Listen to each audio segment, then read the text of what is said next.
ok នេះគឺជាផ្នែកដែលយើងចង់ធ្វើ make up ទៅការគេហ្នឹង oh my god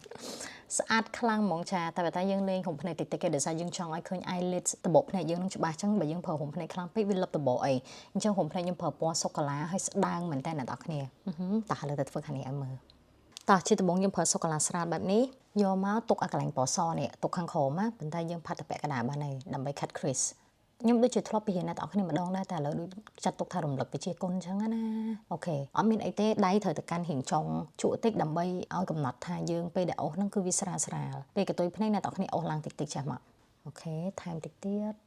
ស្រាលមែនតើអស់ទៅអស់មកដល់តែឃើញវាស៊ីពណ៌គ្នាស្អាតមិនដាក់មកញីដុបៗទេណាដៃស្រាលមែនតើអ្នកឃើញទេធ្វើអញ្ចឹងបានយើង blend វាស្អាតអូខេពណ៌នេះបាន base ហើយឥឡូវយើងថែមពណ៌រៀងកម្ៅតិចហើយផាត់នៅកន្លែងដដែល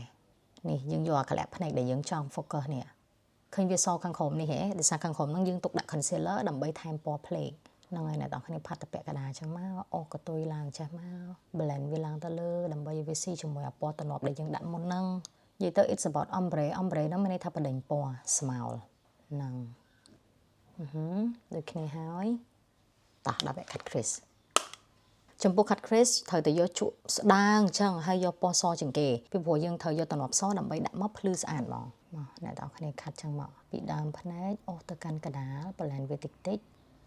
មើលបដានេះបើកភ្នែកមើលទៅត្រង់ចឹងទៅដើម្បីឲ្យដឹងថាពេលដែលភ្នែកយើងបើកធម្មតាហ្នឹងវាឃើញ cut crease កម្រិតណាពីព្រោះអ្នកខ្លះខាត់ហើយសិតទៅបើកភ្នែកមកបាត់អស់លេងដោយសារភ្នែកយើងភ្នែកអាស៊ីយើងអត់សូវមានតបកចឹងណា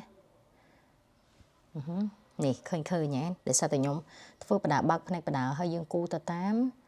កន្លែងដែលយើងគិតថាយើងចង់ឲ្យវាឃើញធម្មតាយើងគូធំនឹងបន្ទាប់មកចាំយើងធ្វើភ្នែកអញ្ចេះហើយយើងពេញវាអាហ្នឹង tip របស់ខ្ញុំណាហើយអ្នកនរគ្នាអស់វាចិនមក